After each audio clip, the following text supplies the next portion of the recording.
Good evening, y'all. We are live on top of the penthouse roof. Sweet, looking good. Look at this. God has blessed me. Oh my. Bake me a rhubarb pie, baby. That's what I'm talking about. All right, guys. I'm on vacation for a little bit, so the videos might be delayed. I don't know if this is a God morning or a God evening. I genuinely cannot remember the time, and I don't want to stop the recording to figure that out. So it's either God morning, like really, really early in the morning, like 1 a.m., like 12 a.m., or it's God evening, like 11:59 p.m. I know it's like around there. So God evening or God morning. Hope you guys are doing good. It is June 26th. God calling, do not rush. God eventide, life's furnace. Let's get into it. Okay, God calling, do not rush.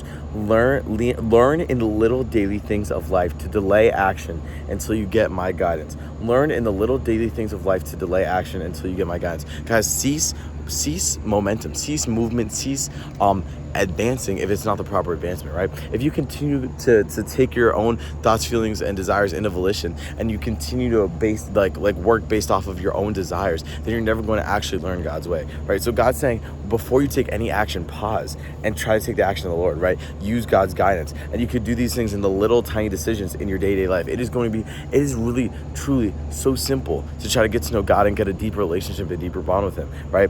Just by delaying those little actions in your life, those little things that you do without even thinking about it, right? And swapping them out with what does God want me to do, or just that question can help you grow so quickly, so fast.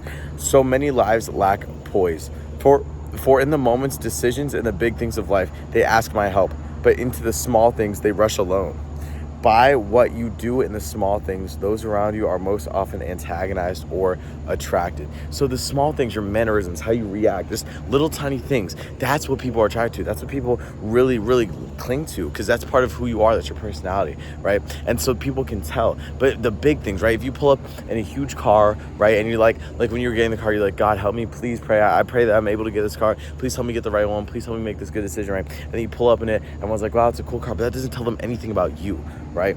That just tells them that you have this amazing car, right? For example, that's an example of a big decision of you going to God for it, right? Or getting married, right? You say, God, is this the right girl for me? Is this who I need to be with, right? And everyone around you goes, wow, this is an amazing person. You really picked an amazing wife, right? But that doesn't really say anything about you, right? The things that say things about you are those little decisions. What went into you being able to get that girl? What went into you being able to get that car, right? Did you pray in like moment to moment, day to day for this blessing to come into your life, right? How did God work into it? So God's saying that if you really want to get close to Him, don't focus on coming in for the big decisions. Coming in on every decision. How does God work in your life in every single way? That's what you always need to be asking. That's what you always need to be saying. Always say, before every decision, always say, God, what do you want from me? God, is this what you want for me? God, please help me. God, how would you respond to this, right? And sometimes you're not always going to have that moment. Sometimes you're going to make split decisions, but you have to prepare yourself and set yourself up to already understand and know where God would come from in those situations. And try your best, right? God eventide, life's furnace. Life has its furnace for my children, into which they are plunged for the molding. At their request, I watch and watch until I can see them reflect my glory. Then comes the further shaping into my likeness. But the metal from which the likeness is fashioned must be indeed pure. So often my children are impatient for the molding, never thinking for the refining must come first. To do my work, there must be much refining. Next page, let's see if there is a next page. Wait, give me a second, I gotta turn it. No, that is it. Okay, so God is directly saying here that so many people always come to God requesting things, saying, God, please make me this person. Please create me to be this human being. I want to be this. I want to be that way, right? Yeah, help me get this success. Help me become this person. Help me lose this weight. Anything. We always come to God, right? Just how He's kind of talking about before, with big things, big requests, saying, God, please help me get this way. But we never truly have what it takes to go through with it, right? We always ask God to do it for us, but we need to do it for ourselves with the power of God. We need to summon God. We need to be able to use His teachings, use His power to the best of our ability, and create these things in our life, right? God's just not going to hand it to us. And that's what He's saying here.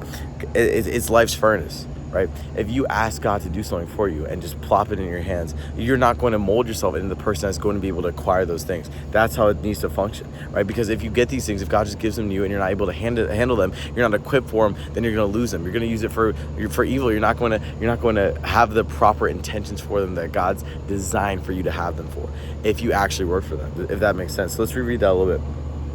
At their request, I watch and watch until I can see them reflect my glory. Then comes the further shaping into my likeness. But the metal from which likeness is fashioned must be indeed pure. Life has its furnace for my children, and to which they are plunged for the molding. So often my children are impatient for the molding, never thinking that the refining must come first. To do my work, there must be much refining. So God's telling us right here that you have to work hard in life. That is not going to be easy, right? God's telling you that for the things that you want, the things that are important to you, is not going to be simple.